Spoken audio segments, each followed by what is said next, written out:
ជំរាបសួរដល់ពុកម៉ែបងប្អូនជាទីមេត្រីនៅជាទីមេត្រីបាទជួបគ្នាសាជាថ្មីនៅវីដេអូកលរំលើងវិស័យតារាវិស័យភាពយន្តក៏ដូចជាតារាសម្ដែងតារាចម្រៀងនិងព្រឹត្តិការណ៍ថ្មីៗដូចជាចំណុចពិសេសសម្រាប់កម្ពុជាយើងពីវត្តទៅមកបាទឥឡូវយើងមកទស្សនាបន្តិចអ្នកទស្សនាវីដេអូរបស់ពួកឯកឧត្តមគាត់លើកឡើងអំពី12ចំណុចដែលកម្ពុជាត្រូវតែពង្រឹងខ្លួនបាទក្រោយការឈ្លានពានរបស់ថៃបាទនឹងខ្ញុំសាបានមួយដងហើយគឺគាត់លើកចំណុចបានច្រើនណាស់តើតើការវិវត្តរបស់កម្ពុជាអំពើពុករលួយបាក់ពុនិយមក៏ដូចជាវិស័យការពិភាក្សាដូចជាសារព័ត៌មានផ្សេងៗតោះហើយយើងទៅ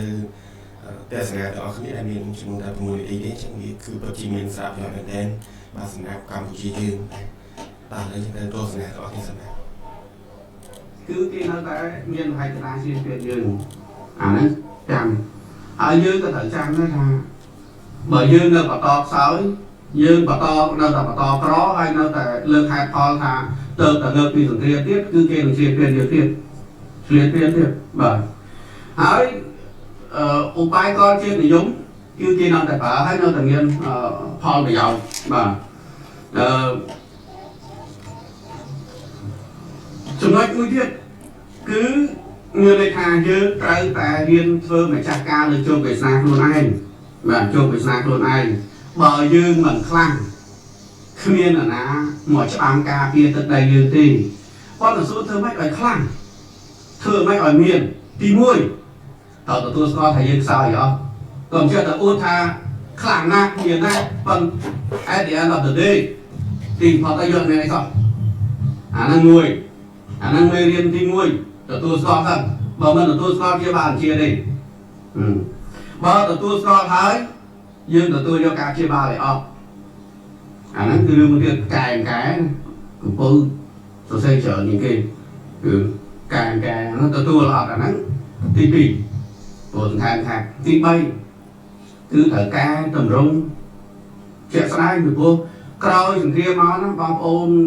ប្រជាពលរដ្ឋខ្មែរច្រើនណាខមមិនចាំតែខ្ញុំតាមដានក្នុងបណ្ដាញសង្គមចង់ឲ្យរដ្ឋាភិបាលកែតម្រង់ចង់ឲ្យរដ្ឋាភិបាលកែតម្រង់គឺជាការទឹកចំនួននៃសារដែលជាសំណូមពររបស់ប្រជាពលរដ្ឋហើយជាក់ស្ដែងរដ្ឋាភិបាលមានយុទ្ធសាស្ត្រអំណាចតម្រង់ល្អឥតខ្ចោះជាក្របខ័ណ្ឌគោលនយោបាយល្អណាស់ប៉ុន្តែកែមានប្រសិទ្ធភាពប៉ុណ្ណាអាហ្នឹងស្ដាប់សម្លេងប្រជាពលរដ្ឋមិនតែអួតខ្លួនឯងទេស្ដាប់តែសម្លេងប្រជាពលរដ្ឋហ្នឹងអាចបាយតម្លៃបានពីសមិទ្ធផលនៃការកែតម្រង់ហ្នឹងហើយរឿងធំមួយទៀតរឿងពុករលួយទៅតែកម្ចាត់មកពុករលួយបាក់ពុនិយមហ្នឹងបើនៅបន្តពុករលួយទៀតគឺទៅអត់រួយបន្តបាក់ពុនិយមទៀតគឺកែមិនក៏ទៅអត់រួយដែរបាទអាហ្នឹងគឺត្រូវតែចាត់ទុកថាជាសត្រូវជារូបទេក្នុងហ្មងបើមិនអញ្ចឹងទេយើងអត់អាចអភិវឌ្ឍជាតិយើងទៅមុខបានទី5គឺទំនើបកម្មវិស័យការពារជាតិមិនបាច់និយាយច្រើនទេគឺថាក្រសួងការពារជាតិលោកដឹងទំនើបអីកសាងសមត្ថភាពយ៉ាងម៉េចចំនួនតបយ៉ាងម៉េចគឺគ្មានអាណាដឹងជាក្រសួងការពារជាតិខ្លួនឯងទេបាទខ្ញុំមិននិយាយទេហើយទី6គឺមូលធនមនុស្សហ្នឹងគឺសំខាន់ម្សិលមិញឯកឧត្តមបណ្ឌិតស្រីចាស់ហងជួនរនបានលើកឡើងថាដើម្បីអភិវឌ្ឍធនធានមនុស្សត្រូវអភិវឌ្ឍពីបឋមឯកឧត្តមបណ្ឌិតស្រីចាស់សុខទូមានប្រសាសន៍មកបែបជាងមួយសត្វអនុទស្សវត្ស2ទស្សវត្សតាំងពី5 6ដល់10ឆ្នាំមុនគាត់មានសាសនាណាកែពីដល់ពីបតៃហ្នឹងមិនដល់ទៅពីបឋមទេចឹងកែមនុស្សឲ្យមនុស្សខ្លាំង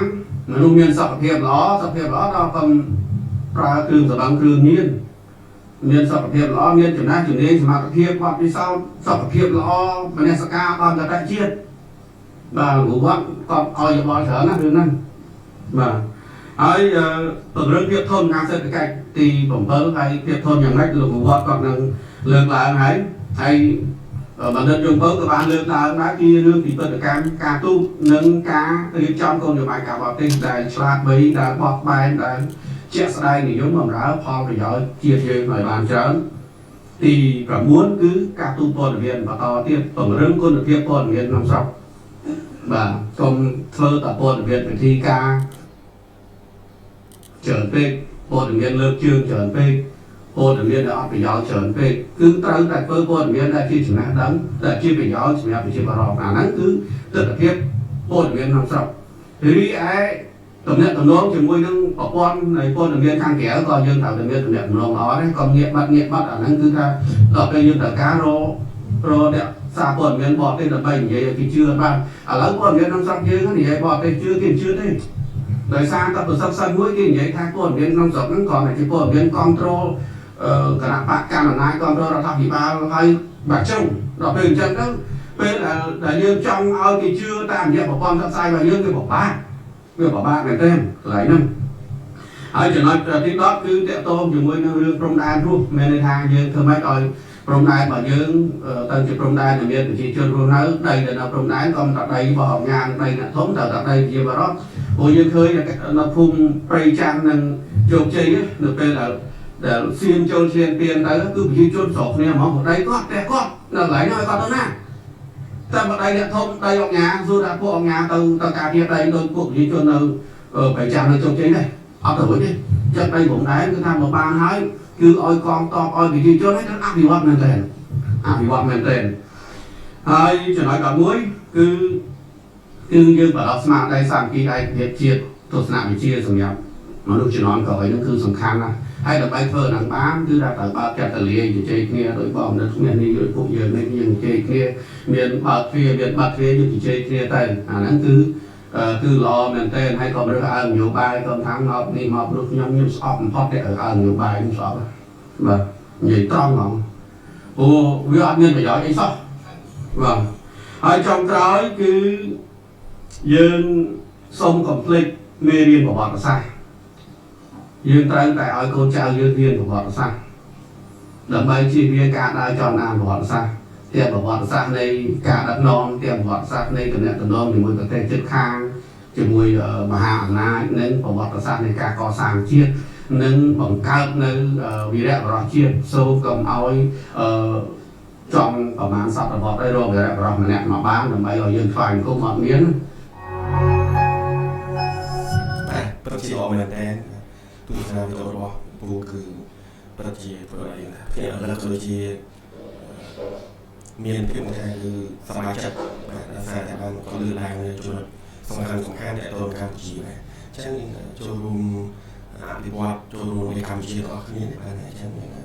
ថាគឺវីដេអូអនឡាញនេះគឺខ្ញុំនឹងរកស្រង់ហើយខោតុកនៃចែកនេះដល់បងប្អូនសម្រាប់កម្ពុជាទាំងអស់គ្នាអញ្ចឹងគឺចំណុចនេះគឺចំណុចរកសារទាំងអស់គឺបើលើកឡើងនេះគឺប្រតិអ្វីដែលថាប្រជាពលរដ្ឋយើងចង់អានដូចជាចង់បញ្ចេញមតិយោបល់បានដែរអញ្ចឹងសូមអរគុណចា៎ជួបគ្នានៅវីដេអូថ្មីបន្តទៀតណាសូមជួយលាអញ្ចឹងសូមទស្សនាវីដេអូទាំងអស់គ្នាហើយនឹងតែពិចារណានឹងថាវាមានហេតុផលត្រឹមត្រូវបោះបាយយ៉ាងណាបាទទៅកម្ពុជាអញ្ចឹងគឺសម្រាប់ខ្ញុំគឺខ្ញុំព្រមទាំងអស់គឺមានចំណុចមួយដែលអាចអស់លងហើយមិនត្រូវបាទគឺត្រូវទាំងអស់សូមអរគុណចា៎សូមជួយលាតែប៉ុណ្ណេះ